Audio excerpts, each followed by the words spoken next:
Hello, my beautiful friends. Hello. Happy Monday. Happy Monday.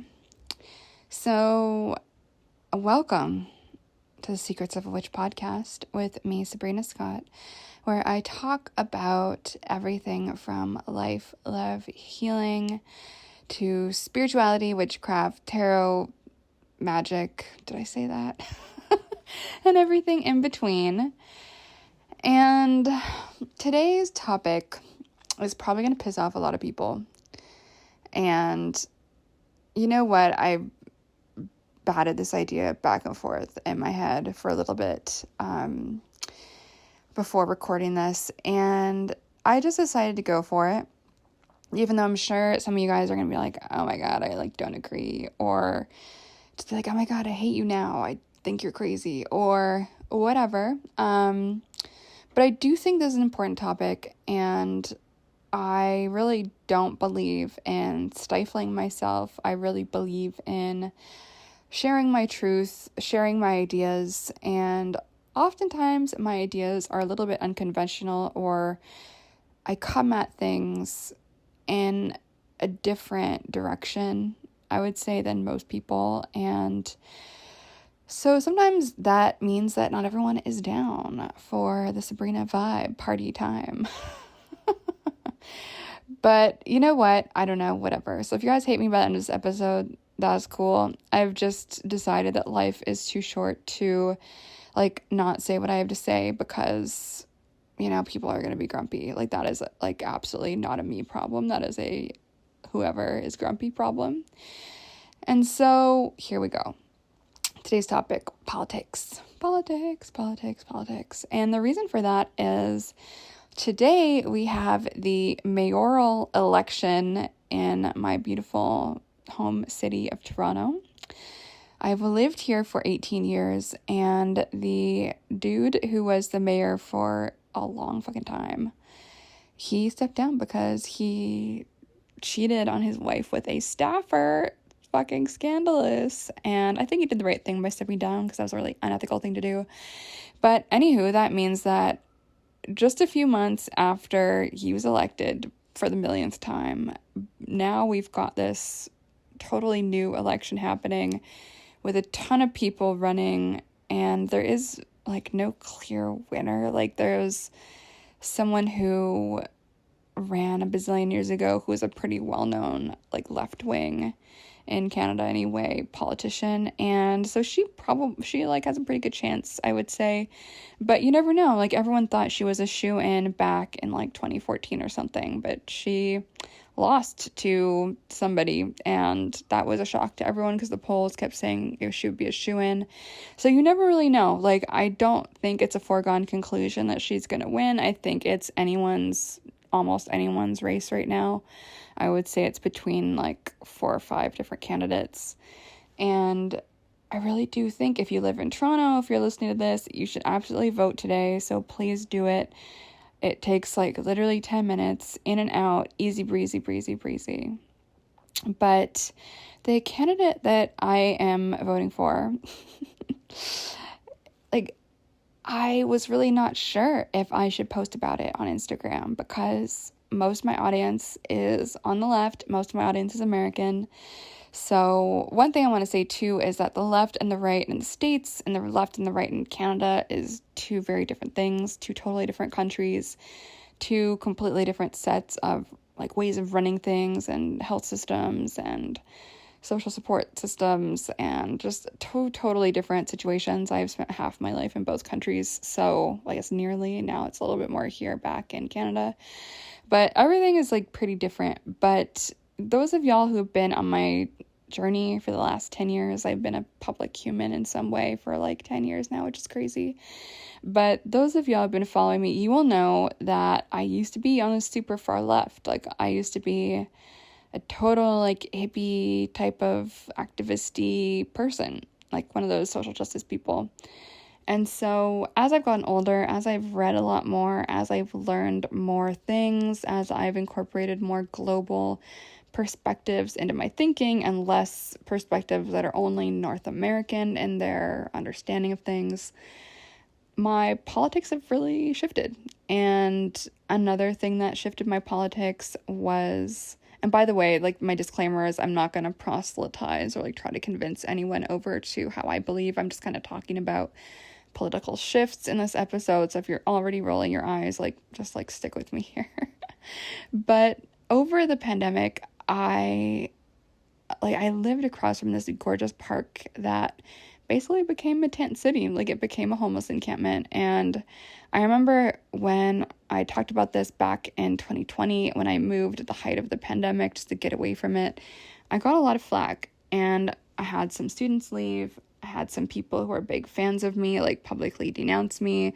I had some people try to cancel me. And you know what? I'm just like over it. Like, I would rather just say what I have to say. And if people want to spend their time like trying to cancel me, like, go off, like, whatever, go ahead, try to waste your time doing that. That's up to you. I would rather be out here being creative and having fun and making money and having fun with friends and whatever. But, if that's not how people want to spend their spare time, then like, whatever. But anyway, so it was a really eye-opening and crazy experience for me. And like, it's stressful to talk about, but I'm talking about it because it's important, and it really shifted a lot of how I see this issue. And so I saw this like tent encampment happen, and this was like a neighborhood that I had lived in for that exact home I'd lived in for 10 years, but that neighborhood I'd lived in for 15 years. And this whole situation, which I will describe in just a second, like, it got so bad that I decided to leave my neighborhood of 15 years and move to the complete opposite end of the city and be in a place that felt safer and less sketchy. So I got to watch people overdose from my bedroom window, like, literally while I was sitting in bed. I had to call the fire department because the tents had got set on fire. And there's piles of needles on the sidewalk. I would watch like one drug deal at least every time I left the house, like I go grab groceries or whatever. What else happened? Piles of human poop on my doorstep. People literally shooting up heroin and smoking crack, like literally in the alleyway between my house and the house that was next to me. I could go on and on. Gunshots every other night, people screaming at each other, breaking bottles, domestic violence stuff until 4 a.m.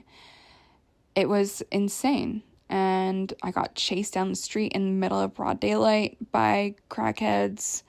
It was honestly a very unsafe place. And I would have nightmares like almost every night about like me afraid of stepping on needles in the grass in the park, because it was always a favorite thing of mine as a witchy person who loves the earth to just walk barefoot in the grass. And I used to be able to do that in that park, in that neighborhood.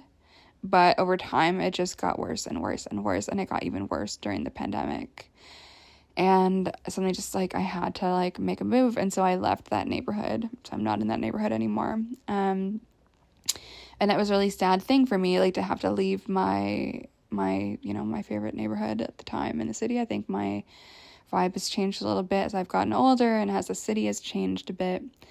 And a lot of my ideas around this really started to change. Like, I had like one of my really good friends from high school, her younger sister died of a drug overdose the year before the pandemic. So I got to go to that funeral, and I had seen her in that park that was across the street from my old place just a few days before that happened. And it's just devastating. Like, the ways that the drugs and the violence has taken over the city. If you guys aren't in the city, you might not know that there's been murders. There's been a woman set on fire on the bus last summer, and she died by a total stranger. Like, 16-year-olds are being murdered by just sitting on a bench waiting for the subway. Like, it's insane, the level of danger that has been happening in the city. And I've lived here for 18 years, and I've never seen a city like this ever. And this is my home. This is a place I've come to love. I don't really see myself leaving the city. It's home.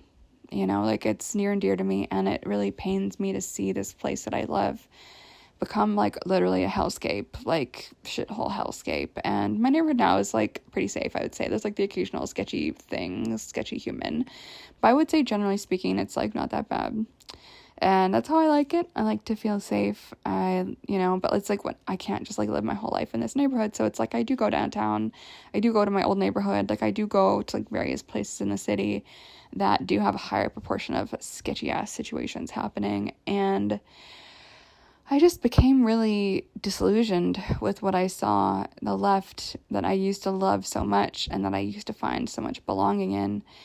I used to find like so much peace within the left and so much hope. And over the years, like I worked for some nonprofits on the left, and that was fucking disillusioning because I would spend all this time designing all these pamphlets in all these different languages that would just get talked about in a report to ask for more funding, but that would actually just sit unopened and not distributed in the copy room. So don't even get me started about not-for-profits and how it's mostly a sham.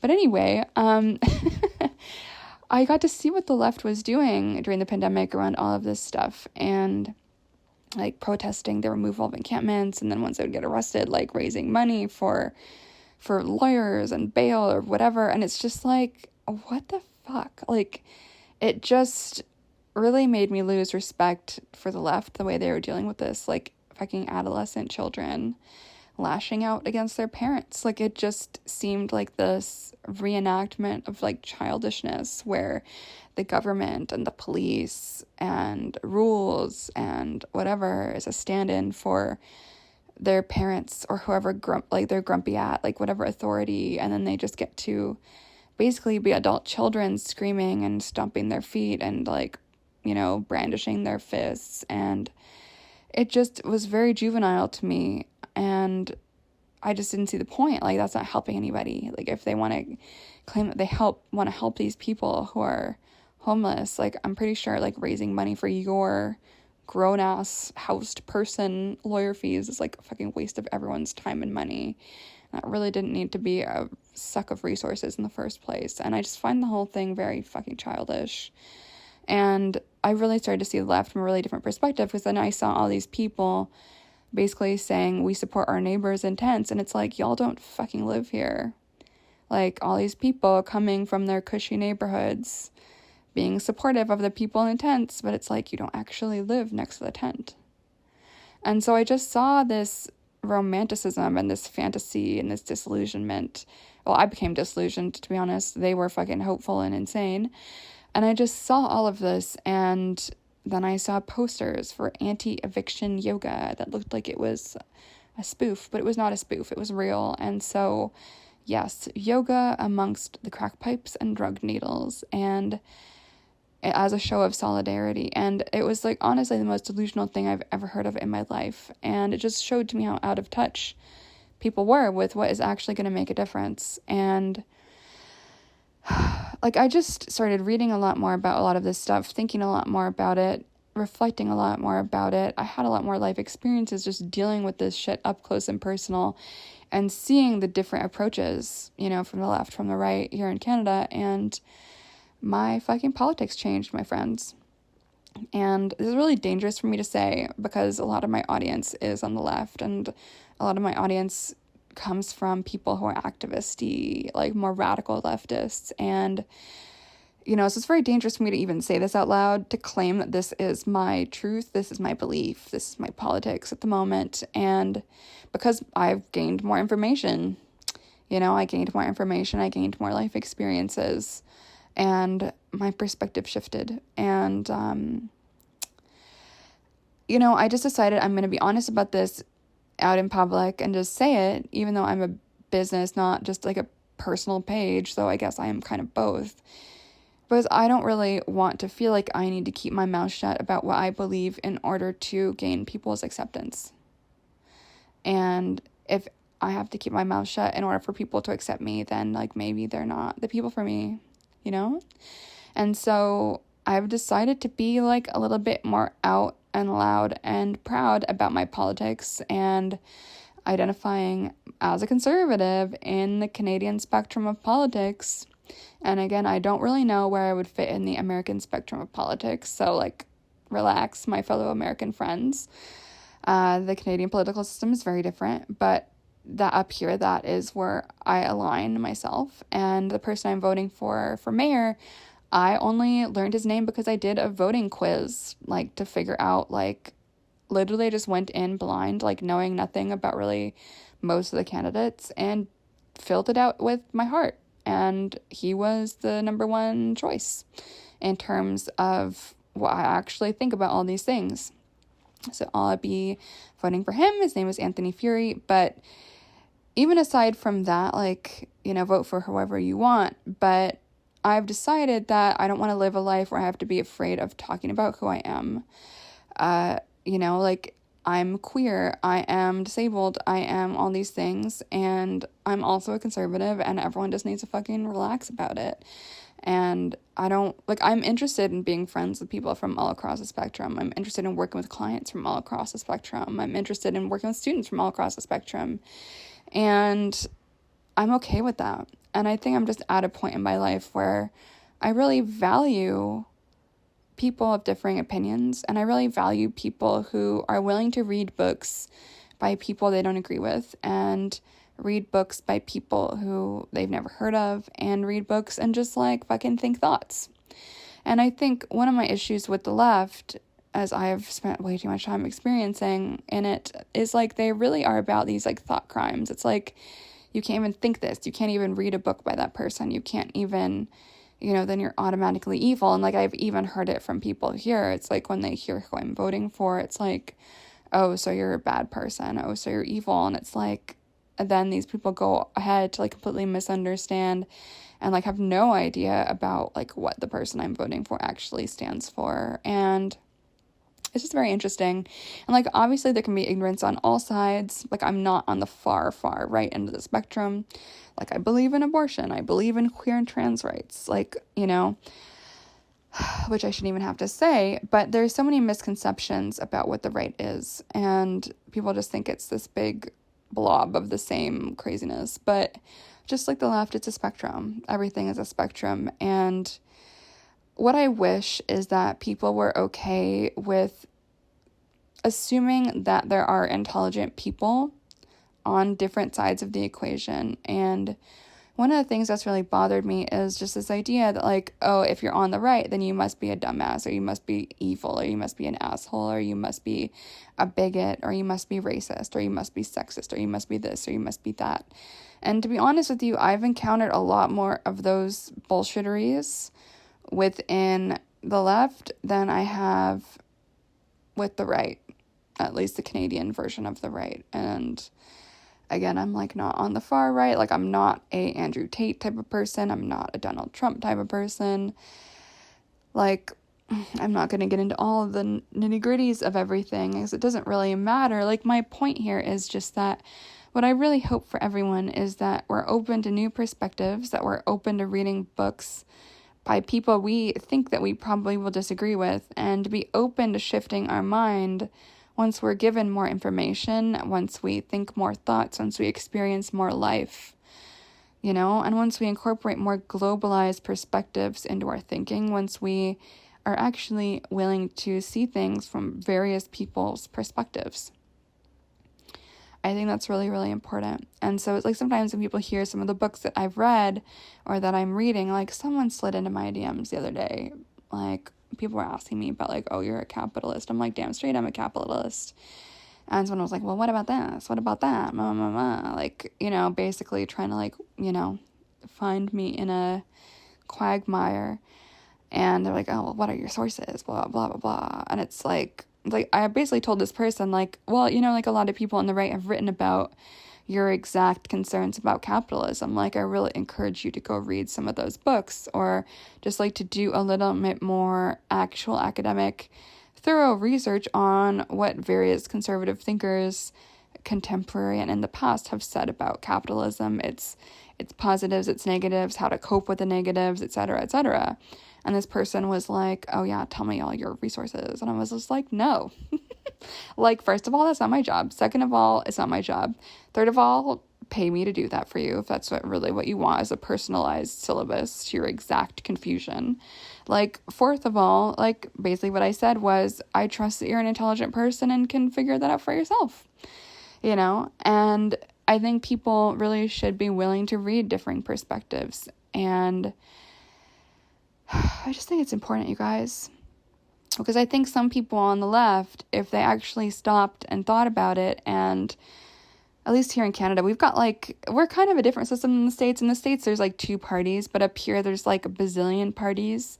And so it's very rare to have a majority government up here, I would say. Like, don't quote me on that, but we have many parties. Like, there's a lot going on up here. And so the political system, like, the landscape politically is very different than in the States. And so I do think that some people who consider themselves to be on the left in Canada with our bazillion political parties, like, if they actually took some time to, like, do more learning about different perspectives, I don't actually think everyone would be on the left. People just like to say they're on the left because that is considered to be, like, the most moralizing fucking vibe right now for whatever reason. And I just think it's important. That's, like, honestly what this episode today is about, is it's okay to change your politics. It's okay to learn more. It's okay to read books by people that you think you hate or by people that you think you disagree with politically. Actually, I think it's our responsibility to read books by people we think we would hate politically. I think it's really important, as you might learn something. You might have a change in perspective, and maybe your politics end up the same at the end of it, but at least you've got a better understanding of what the other side thinks, and hopefully an awareness that not everyone on the other side is either A, evil, or B, stupid. You know what I mean? And there's very many reasons that people from different walks of life feel different kind of ways politically. Sometimes it has to do with a lack of information. Sometimes it has to do with a lack of media literacy, like life literacy, governmental literacy, like trauma literacy, all these different things. And it's just interesting, man. Like, I was having a conversation with someone the other day, and personally, I am against safe injection sites. I am against the government-funded crack pipes that are being handed out. Yes, this is a thing. Google Anthony Furey crack pipe, because this is a candidate that I'm voting for mayor in Toronto, and he basically is, like, exposed most publicly. I don't think I've seen any other candidate talk about this, like, literally drug paraphernalia branded with the city logo, funded by the city, distributed by the city. And I'm against that. Like, I know people sometimes are saying, like, harm reduction, but like his platform says, this is what I believe, is I actually don't think we should be enabling anymore. I don't believe in safe injection sites. I don't believe in distributing, like, safe supply. My opinion is, like, either you accept treatment and rehabilitation or you can go to jail. Like, you know, because people are dying and it's not safe and whatever. And it's really bonkers. And then, what was I saying about that? Right. Okay. So I was having a conversation with someone about this, like, basically explaining, like, yes, the city is giving out crack pipes. The city is funding crack pipes. That is what our tax money is going to, is giving out free crack pipes. That is fucking crazy. And this person basically was like, well, everyone's just going to do drugs no matter what. So why don't we just, like, do that? And I actually find that view so pessimistic, because I actually believe that we can all get off drugs. Obviously, the root of everything is trauma in the family, I would say, more often than not. Like, that's often what creates addiction, I would say. That's my opinion. Again, I'm not a licensed, like, anything, but that is my opinion. And so I actually do believe that, like, people can get clean and sober and get off of these things. And I believe that actually the more optimistic view is to invest in treatment and forcible treatment if necessary. And I've just been told by so many people on the left, like, oh, that's so unrealistic. That's, like, you know, I actually find their view a lot more pessimistic than mine. All that to say, I think it's okay to expand our brains. And I think it's really sad state of the world right now in North America, where I don't know how it is everywhere else. I know we've got people listening from everywhere. And I don't even know if any of my international people are, like, listening to this episode. You guys might have fucking tuned out a few minutes ago. But I think it is completely reasonable to believe whatever you believe, think whatever you think, like research whatever you want to research, expand your brain. And I think it's really unfortunate that right now, like, people are afraid to say what their politics are. People are afraid, even here in Canada, just like to be honest with people they know about where they stand on certain things. And it's really unfortunate. It's really unfortunate. And I saw something the other day, podcast by somebody, and I haven't listened to it, so maybe they were more nuanced than this. I don't actually know. But the snippet caught my eye, and I found it completely terrible. And it was this idea that, like, oh, we should just bully people instead of canceling them. We should bully people instead of canceling them. I think that is the worst, and unfortunately, I think that attitude has become really common on the left and on the far left. Is all about canceling people. I fucking think it's ridiculous and stupid. And bullying because you disagree with somebody. It's insane. And so, of course, now we're in this state where people are afraid to be honest with each other, or people are afraid to say, yeah, this is what I think. Like, yeah, we can disagree. Maybe our priorities are different. Maybe we have different ideas about, like, how to solve this problem that we both agree is a problem, like the public safety stuff in Toronto right now, which is fucking crazy. And now people on the left are talking about, like, yeah, let's maybe not cancel, let's bully, as though that's better. Like, how are grown-ass adults literally endorsing bullying? Like, how the fuck is that a thing? And yet, here we are. And this is, like, queer, trans, activist community people saying this shit. I'm like, yeah, let's just bully people. That sounds like a great plan. And maybe I'm getting this wrong because I didn't actually listen to the episode. I'm hoping that they're being tongue-in-cheek. Like, I really am. Maybe they are, maybe they're not. I don't know. But honestly, I don't even think if it was a joke, I really don't think it's the correct, like, political climate to even be saying something like that, because I think bullying is incredibly typical. You see it everywhere, and I just really don't think it's cool. And I don't think it's cool to bully someone else based on difference in politics. I just don't think it's cool. Like, can we just have a conversation? And you don't owe anyone a conversation. No one owes you a conversation. So, like, do your own reading. And, like, I'm sorry, but doing a Google search is not the same thing as doing research. Like, read some actual books, by actual people. Read multiple books. Read good books. Read bad books. Once you read enough books, you'll be able to figure out which is which.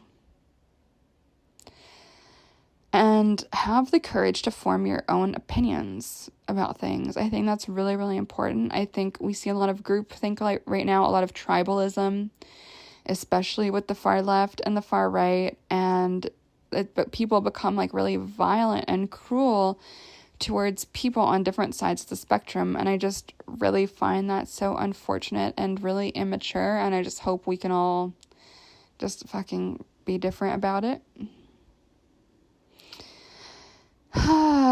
So this is my episode about politics, my friends. What is the point of this episode? The point of this episode is to read books by people you don't think that you agree with, because you might actually end up finding more common ground than you might have originally thought that you might have had.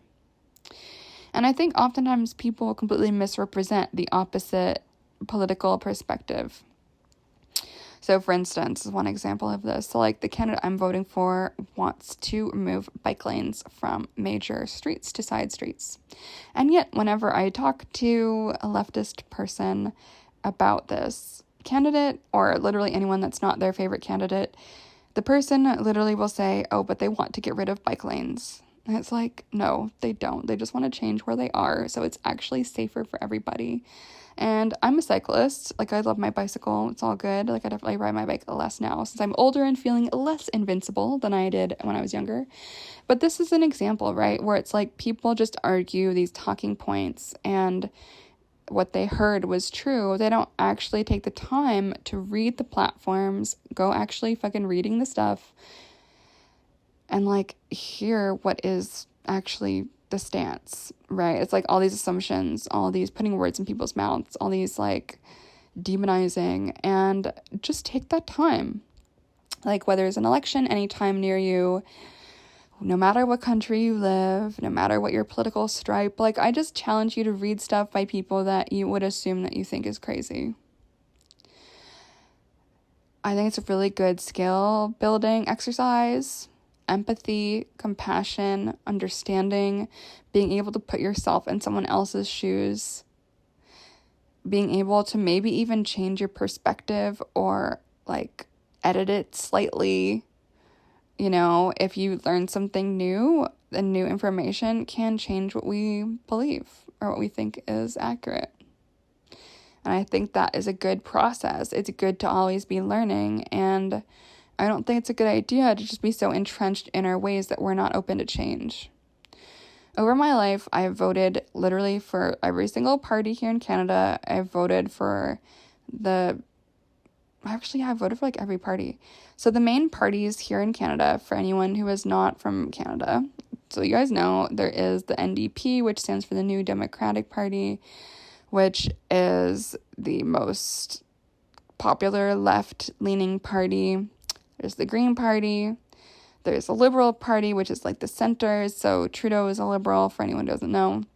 And then there's the Conservatives. And I have voted for every single different party over my time living here. And I have voted based on, sometimes I've based on the party. Sometimes I've voted based on who the person is and their engagement in the community. And I think it's okay to switch it up. I think it's okay to vote differently in different circumstances. And I just wish that we demonized each other less and approached each other with more curiosity. And I wish that instead of people thinking I'm evil for being conservative, that they would be like, oh, I wonder why Sabrina feels that way. Like, let me research more about, like, conservative politics. Let me, like, look at the different spectrums of this. Like, let me think about this. Like, you know, for instance, like, for me, issues of public safety is the most important for me. That's, like, for me, like, I would be a single issue voter. Like, I do agree with everything else this guy that I'm voting for is saying. But honestly, like, that is my priority, is the safety in the city and, like, the drug craziness that is just, like, spilling everywhere. And as we age, as we have different experiences, as our circumstances and environments change, it makes sense that the issues that are important to us are going to change too, right? So it's just important. So I would encourage you to be open-minded towards people. Be curious. Be curious. I think that's another point of today's episode. Be curious about other people and why they believe what they believe. Be curious about other people and why politically they feel the way they do. And I would also say don't assume that you know what someone's politics are. Like, if I say I'm conservative, some people might assume that I, like, am anti-abortion or I'm anti-queer, but I'm neither of those things. You know? I think it's just important to be curious about people and just not assume that everyone under a particular identity politically is like an evil demon from hell. You know, I think it's just important to be fucking curious. Check your assumptions. Check your judgments. Be open-minded. I think it's important. So if you do live in Toronto, please do vote today. Please, please. I would like it if you voted for my candidate, Anthony Furey. But if you don't, that's okay. Like, go take the Vote Compass test if you don't know who to vote for, and it will give you this cute little quiz where you can see where you're most politically aligned. And just Google it, Vote Compass Toronto mayor election. It should come up on Google. And that can be a really good way to, like, get curious about yourself and just see, like, where do you align? Like, that's actually how I realized, like, oh, my views actually are conservative. Like, during the provincial elections here, I did a similar quiz, and I was like, oh, shit. What happened? When did that happen? And yet it did, and yet here we are, right? So be curious, be open-minded, be open to the idea that you might not align politically with the way that you think you do.